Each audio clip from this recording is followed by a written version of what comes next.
para recuperar la senda del servicio. Curso interactivo virtual y de aprendizaje autónomo para el servicio jesuita a refugiados en Ecuador. Un espacio de encuentro entre seres, saberes, formas de proceder, para profundizar la colaboración entre las personas y los equipos que hacen parte de esta obra y avanzar hacia la suficiencia del servir, mejorando articulación misional y capacidad de gestión.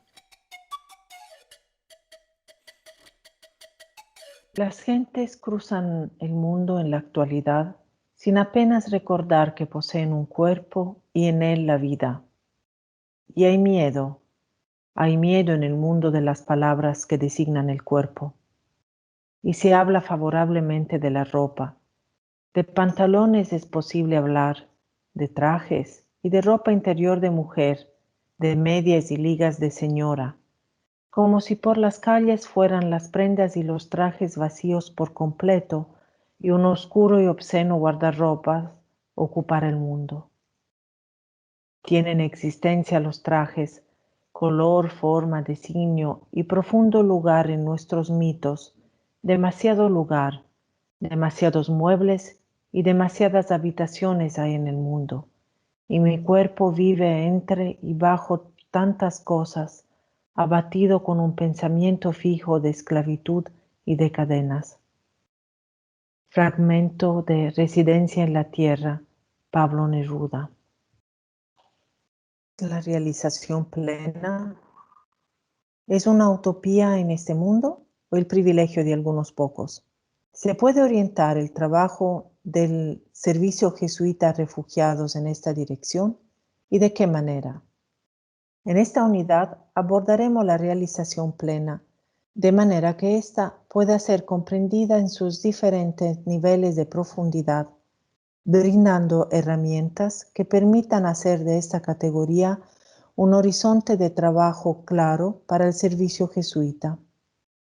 En el siguiente nivel del curso se aportarán suficientes elementos para poder llevar los niveles de realización plena a un modelo de gestión que permitan, por un lado, volverlos operativos, así como realizar un ejercicio de planificación coherente con el sentido misional del Servicio Jesuita Refugiados de Ecuador.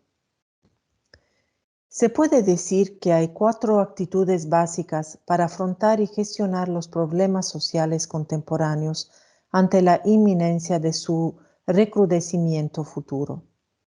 Primero, una actitud pasiva, en la cual se aceptan las cosas tal como suceden y se asume que ante el futuro no hay nada que hacer. Segundo, una actitud reactiva, en la cual se enfrentan los problemas como van llegando sin preocupación previa. La tercera actitud es preactiva, que anticipa con suficiente antelación los problemas que vienen y se enfoca en prepararse para resolverlos de manera adecuada. Y la cuarta actitud es la proactiva, que visualiza cuestiones trascendentales que deben suceder en el futuro y se enfoca en generar condiciones para que tales cuestiones sucedan. Si bien algunas veces es necesario actuar de manera pasiva y reactiva, la gran mayoría de las veces se ha de actuar de manera preactiva y proactiva. El contexto en el cual se desenvuelve el accionar del Servicio Jesuita a Refugiados de Ecuador es muy adverso.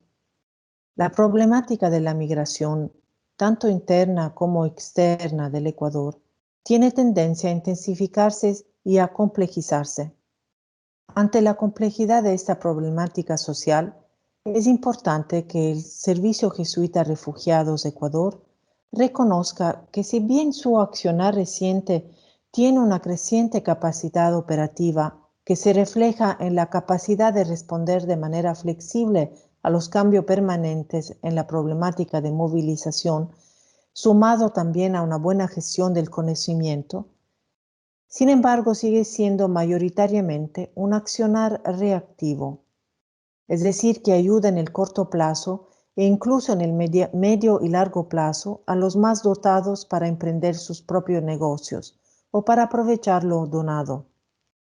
Sin embargo, sin quererlo, su accionar termina favoreciendo la inequidad y la expoliación a mediano y a largo plazo.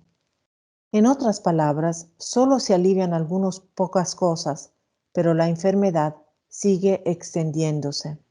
De modo que una actitud proactiva para orientar el accionar, o mejor, para orientar el servicio de esta organización, es establecer la realización plena de sus sujetos de servicio como motor de búsqueda permanente, como herramienta de trabajo que amplía los horizontes de servicio y apunta a una respuesta integral que atiende a la complejidad de esta problemática social.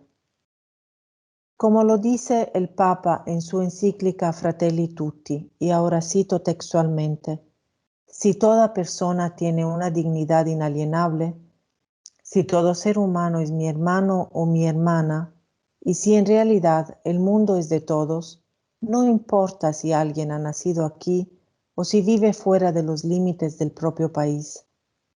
También mi nación es corresponsable de su desarrollo, aunque pueda cumplir esta responsabilidad de diversas maneras, imperiosamente promoviéndolo en su propia tierra, no usufructuando ni vaciando de recursos naturales a países enteros, propiciando sistemas corruptos que impiden el desarrollo digno de los pueblos.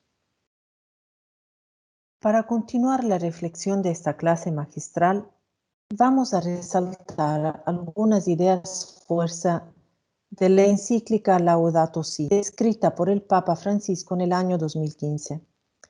Estas ideas permiten profundizar en la noción de realización plena, desde una perspectiva que propone la realización del ser humano no únicamente como un objetivo de crecimiento o realización personal, sino desde una dinámica relacional. Esta perspectiva nos invita a experimentar la profunda conexión que existe en el mundo, donde todo está íntimamente relacionado.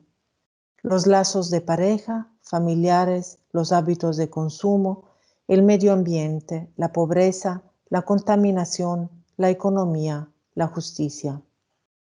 La obra de la creación es manifestación del amor de Dios en todo su esplendor.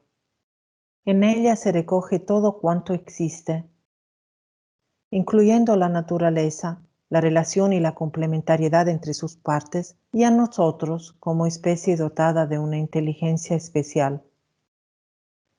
Hay un mandato dictado en el principio de los tiempos a los seres humanos para con la naturaleza, es decir, labrarla y cuidarla. Esto es, colaborar responsablemente con la obra de Dios hasta la comunión con Él mismo.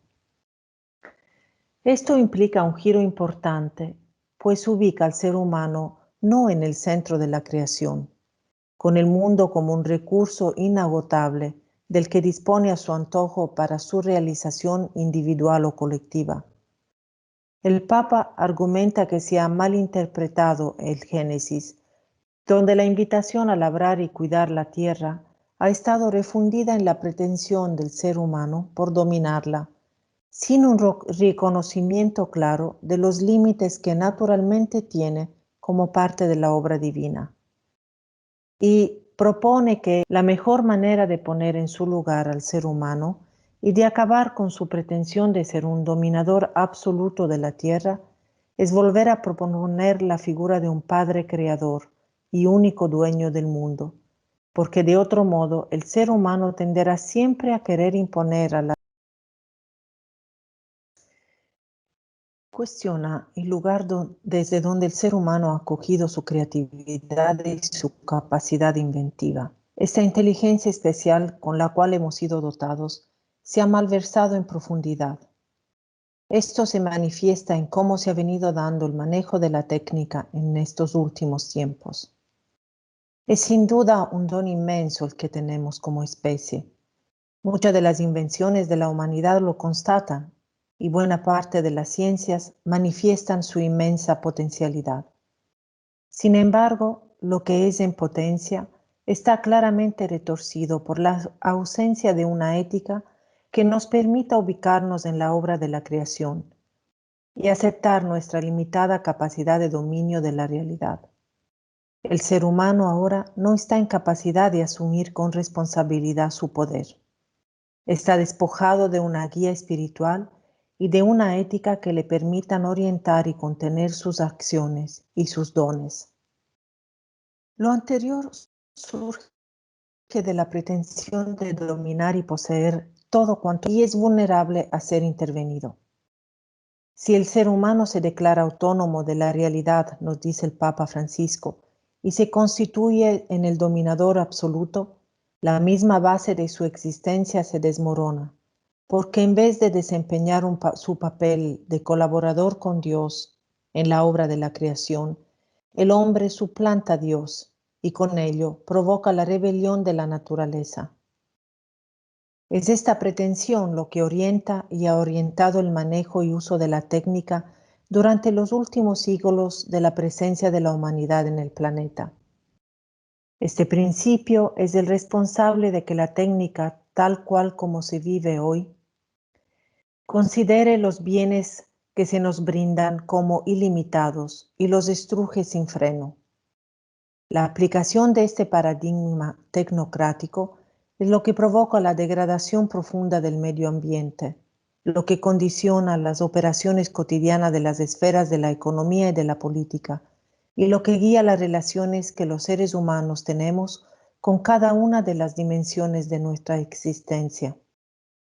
El Papa evidencia esto y desde una ética armónica con la creación hace un llamado a la recreación de una técnica auténtica que esté al servicio en coherencia con la obra de Dios, que valore el trabajo en su verdadera esencia, una manifestación auténtica de la inteligencia que se nos ha dado y que nos otorga la responsabilidad profunda en cada uno de nuestros actos, sea cual sea el lugar donde estemos, en el cual nuestra vida se desenvuelve. Existe una relación directa entre el estado en el que se encuentra la humanidad y el estado en que está la casa común, la obra de la creación. El clamor de los pobres y el clamor de la tierra es el mismo. La contaminación y la injusticia están íntimamente ligadas. La humanidad vive una situación inédita, un proceso de cambios acelerados que lleva al deterioro del mundo y de la calidad de vida. Esto contrasta radicalmente con los ritmos naturales y evolutivos. Varias cuestiones, nos dice el Papa Francisco, invitan a tomar dolorosa conciencia, a atrevernos a convertir en sufrimiento personal lo que le pasa al mundo y así reconocer cuál es la contribución que cada uno puede aportar. El deterioro ambiental y humano afecta de especial manera a las personas más pobres, quienes son la mayoría en el planeta.